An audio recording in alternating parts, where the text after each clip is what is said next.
38th Gene Key, the Warrior of Light. Programming Partner, 39th Gene Key. Codon Ring, the Ring of Humanity. 10, 17, 21, 25, 38, 51. Physiology, adrenals. Amino acid, arginine. The 38th Shadow, struggle. A fight without purpose. The 38th Shadow joins its programming partner, the 39th Shadow, to form a very heavy duo. This is ancient genetic programming based on individual survival. Both these shadows have strong connections with the animal kingdom through their role within early hominid history. Before we begin an exploration of the darker side of this 38th gene key, one should hold the following perspective. Without either of these shadows, there would probably be no humans walking the earth today. This can be a very dark place within the genetic matrix because it represents a primal energy whose main instinct when threatened is aggression. In animals, this natural ferocity is embodied in the behavior of a mother when her cubs are threatened. As this aspect of DNA developed in human beings, it became the foundation of the evolutionary law of the survival of the fittest. This gene key is also deeply connected to individual health and well-being. This same genetic wiring still influences all human beings today, regardless of how closely associated you are to this shadow. It is there in the collective energy field of humanity, and it is particularly strong when certain groups of human beings are threatened by other groups, manifesting strongly through its aggressive reactive side. This 38th shadow likes and needs a fight, and the nature of this fight is dependent upon its frequency. At a low frequency, this shadow fights with others, with itself, or with life itself. It is, after all, called the shadow of struggle. This kind of struggle is very disempowering, both for the struggler and for anyone else who happens to get locked into the combat. The word locked here is very appropriate, for that is the nature of this 38th gene key. You can see that the gift level is called perseverance, but at a lower frequency, this simply manifests as a stubborn persistence to fight, no matter what the outcome. When combined with its programming partner, the 39th shadow of provocation, the 38th shadow simply digs its teeth into someone or something and doesn't let go until that someone or something gives way. At a low frequency, this always causes some kind of destruction. More often than not, this shadow manifests in relationships when one or both people are not feeling fulfilled in their lives. The 38th shadow is about the battle to find a sense of purpose in life, and in this sense it also has a strong magnetic connection to the 28th shadow of purposelessness. If there is no real alignment of purpose within a being, then the provocation carries a frequency that results in a very destructive dynamic in the relationship. These kinds of dynamics, which are very common in the world, gradually grind down the love within the relationship, and the fighting actually becomes an addictive need. Every relationship has its own inner purpose, but if the purpose of two individuals is not initially aligned, then the true nature of the relationship never has a chance to reveal itself. There is a great deal of sadness within this 38th shadow. If there is no real sense of purpose in your life, one of the chief vents for this sadness is to channel it aggressively at those closest to you, usually members of your own family. Other than the absolute necessity of living out your true purpose, there is a great secret to breaking the addictive patterns of struggle embodied in this 38th gene key. Simply take a breath. Struggle is a pattern that locks you into a certain breath pattern that makes you totally forget yourself, as well as rendering you deaf to all outside influence. It is as though an outside force has you in its possession and forces you to keep banging your head, or someone else's, against a wall. The moment you take a breath and pause, the pattern is broken, and a space arises in which you can reorient your energies. At low frequencies, the tighter you hang on to things, the more resistance you create. By providing gaps in the pattern, you enable transformations to occur, and it is usually in these gaps that the answer to the struggle is resolved. You can actually see from these three shadows, the 28th, 38th, and 39th, how struggle and resistance allow you to diagnose whether you are fulfilling the true purpose of your life. In that sense, they can be extremely useful. At a collective level, this 38th shadow has other manifestations in the world. The human addiction to struggle and violence is compounded through the pairing of the 38th and 39th shadows. These shadows see everything at a personal level, which means that they have very little perspective. History has shown that many great wars have been fought because certain individuals in positions of power reacted aggressively to another individual or tribe based on a personal agenda. The 38th shadow is not an archetype that thinks.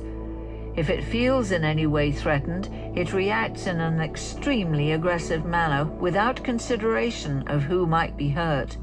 Many innocents have been slaughtered because of the 38th shadow acting without taking pause to consider the logic or justice of its action. The core of this individual need to struggle can only really be understood when it is viewed at an unconscious level. At the deepest level, struggle maintains the illusion of your separate identity. As long as you can fight, you can remain in control of your environment. This reflects the greatest human fear. If there is nothing left to fight for, you may cease to exist. It is the unconscious fear of death that prevents human beings from transcending their individuality.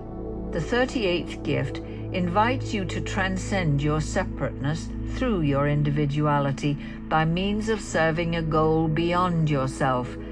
But at the fear level, we never stop to take a breath, so it never enters into our awareness to use this terrific life force in a creative way. Thus, the whole energy of stubbornness and deafness within this gene key results in a planet where most of the world still has to struggle to survive. At the same time, the minority of people who do not outwardly struggle, the developed countries, continue to struggle internally through the stresses of living lives without a strong sense of purpose. The repressive nature of this 38th shadow is defeatist, and the majority of the Western or developed world also holds this attitude. People simply do not have the perseverance to tackle the great issues, for example, world poverty, and this collective defeatism means that we do not even try. Repressive nature, defeatist. The defeatist attitude is one pole of this archetype. It is what happens when the energy within this gene key collapses. Those with this kind of nature store an enormous amount of tension in their bodies. This tension results from their failure to direct their huge life force in a direction that serves a higher purpose than their own. These are people who at some level, deep inside themselves, have given up, resulting in a dampening of all enthusiasm for life. At its extreme, this becomes deep depression. These people tend not to project their misery outward, but internally blame themselves, thus locking the energy even deeper in their body. Unfortunately, there is no way that an outside influence can pull someone out of this state of shutdown.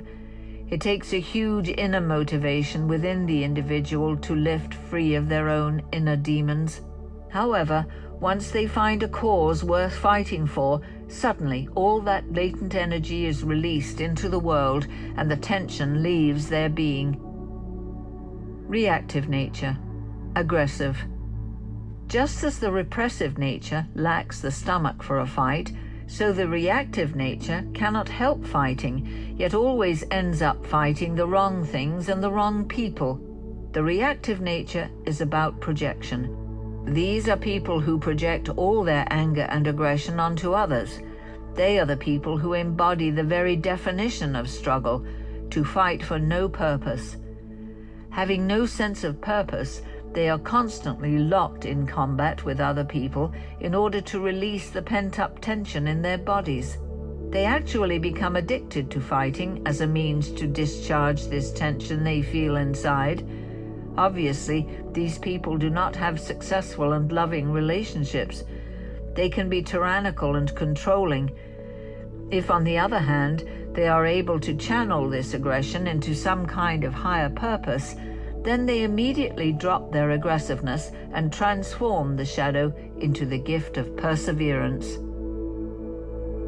The 38th gift, perseverance, the indomitable spirit of the underdog. The only difference between the 38th shadow and the 38th gift is the nature of the fight. You have only to find the right fight, and your whole experience of this gene key changes. As you pour your heart, body, and soul into a fulfilling fight, it ceases to be a struggle. Here you learn the difference between meeting obstacles and fighting resistance.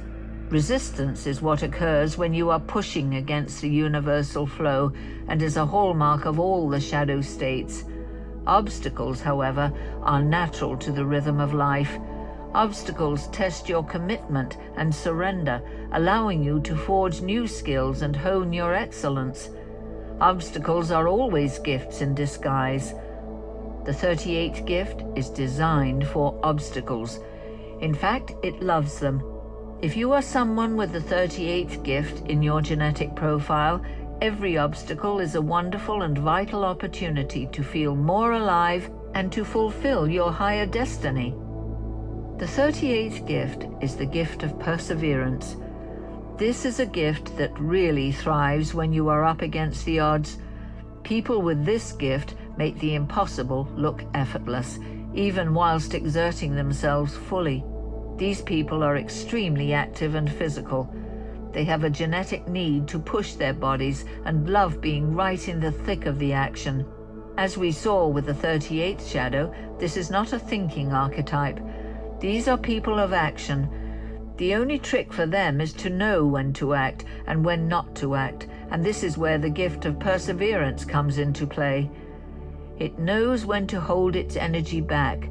In other words, these are people who have learned to draw a breath before they rush into some new action. This breath is not so that they can think. It is simply to make sure they are responding from truth rather than reacting from fear or anger. As with the 39th gift, the 38th gift has a strong link with the archetype of the warrior. In the modern world, the path of the warrior is not what it used to be. All kinds of new domains have appeared where this gene key is now played out. There are warriors in the business world, warriors in government and education, as well as in the sciences and arts. Wherever there is a fight for a higher purpose, especially against insurmountable odds, there you will find the 38th gift stretching itself to its limits. Where the 38th shadow is always fighting out of fear, and usually for survival, the 38th gift fights for love. In our modern world, the only domain for the 38th gift is the battle against the shadow frequency, which is the battle against the collective frequency of fear. The 38th gift does not think about what it is doing. It does not stop to consider how foolish its behavior may appear. It simply knows in its heart when something is right, and once it has committed its full energy to its appointed task, it will never back down. Even so, this does not mean that such people are beyond fear, because they are not. However, the frequency of the gift level ensures that love always wins over fear. The 38th gift is part of a genetic codon family known as the Ring of Humanity. Each of the 6 gene keys in this group represents an archetypal aspect of the human story. In this story, the 38th gene key sets the pattern of all human struggle, the struggle of all form to reach spirit. In human beings, it is represented by the quest of the inner warrior of light against the dark forces of your lower nature. It is this quest or battle that stands behind all external human conflict. Perseverance is the most essential human attribute of the inner warrior because the darker forces of human instinct are so deeply embedded in our nature. Thus, it is often through defeat that human beings learn to be stronger. Over time, through perseverance, love, and trust, you will eventually attain victory and experience your own divinity. People with the 38th gift become our heroes. These people take a stand, absorb all the obstacles along their path, and eventually win their battles despite appearing to be the underdog. With the 38th gift comes the certainty of final victory. The only necessity is to find the right battles. For them, the right battles are those that empower others to stand up for themselves rather than remain victims of mass propaganda. There are two huge benefits to the collective that emerge from the manifestation of this 38th gift. The first is a great challenge to the collective fear. It says that nothing is impossible if you stand up for what you believe in. The lives of people with the 38th gift are living proof of this. The second benefit is that the 38th gift also proves that you can fight a battle and win without resorting to violence and corruption. This does not mean that the 38th gift is in any way soft. On the contrary, it can be fiercely aggressive in its service of a higher goal. Many of the qualities that may be perceived as negative in the 38th shadow become incredibly potent when they are put in service of a higher aspiration. Stubbornness can be an awesome quality when it is used to wear down a more powerful enemy.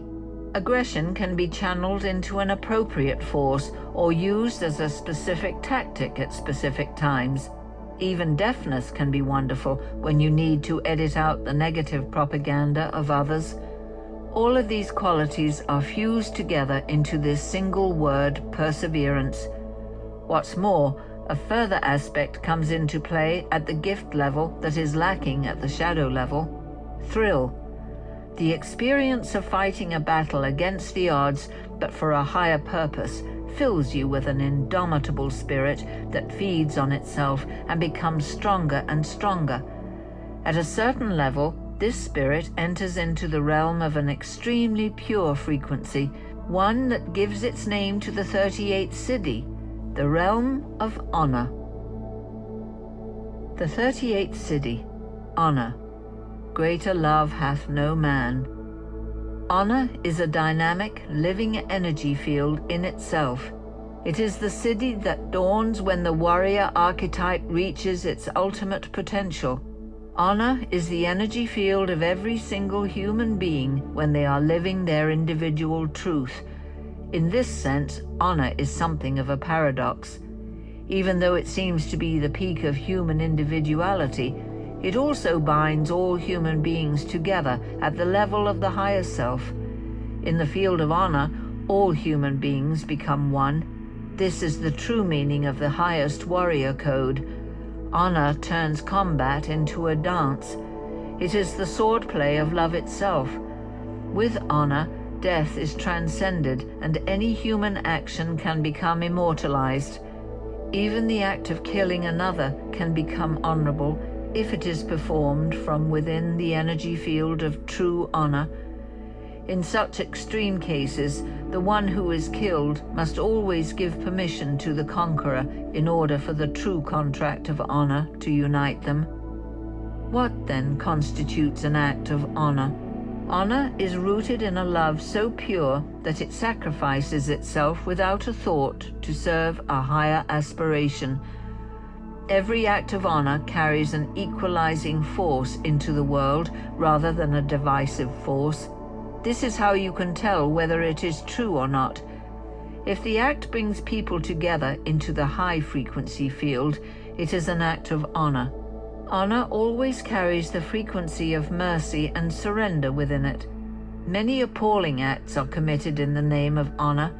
Only if they have the effect of uniting all people involved, and if they contain mercy, are they honorable. In this sense, the whole essence of honor is contained in the expression of honoring another. To honor someone is to hold them to their highest frequency, no matter what their current frequency may be.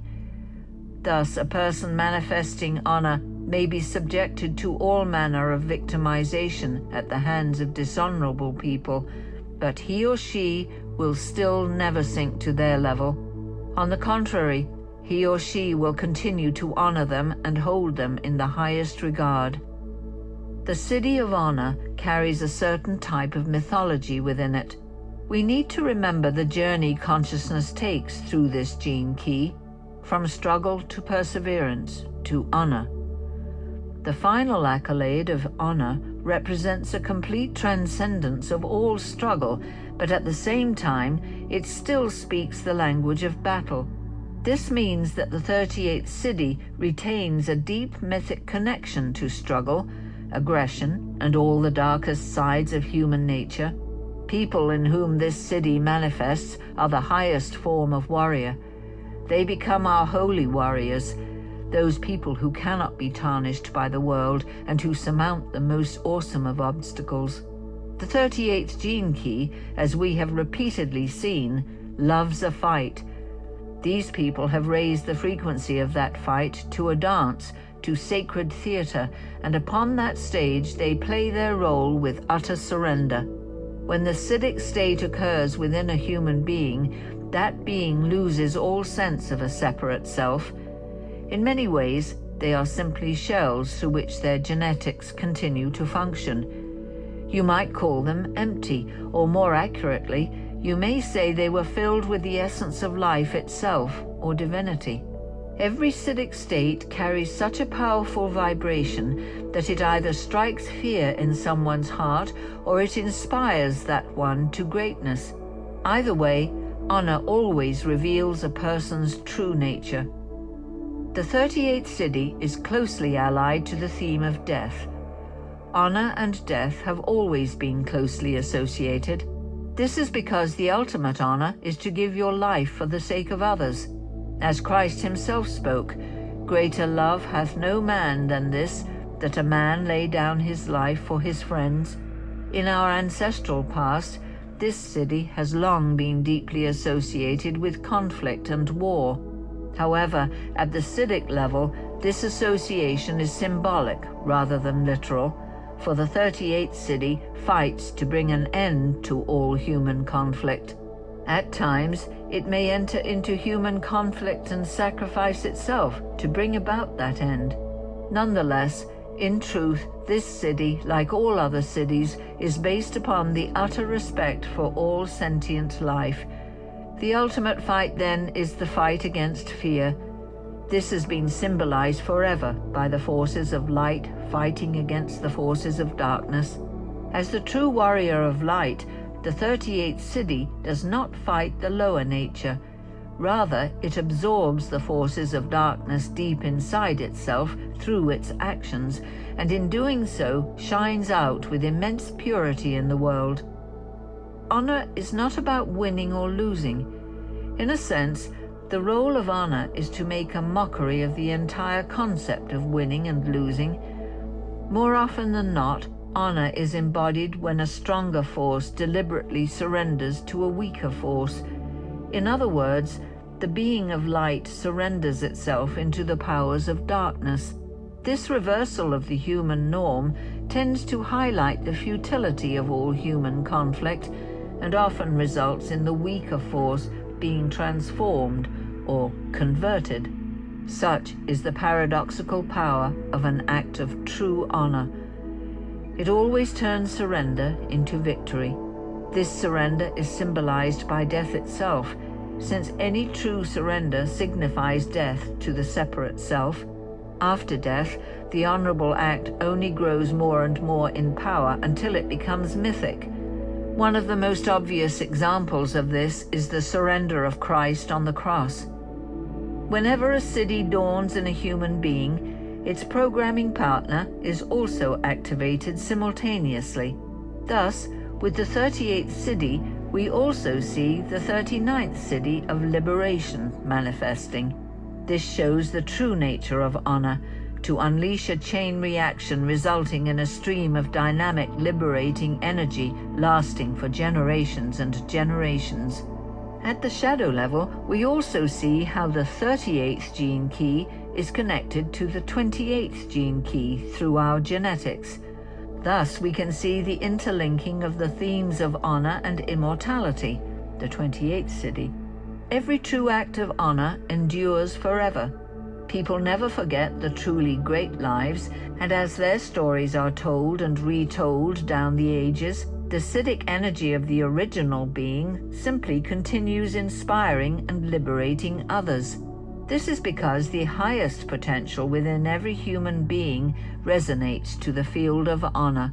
When we hear tell of a great act or a great life, whether it be contemporary or a myth from the past, it reminds us of who we truly are, warriors fighting to overcome and dispel our personal and collective fears.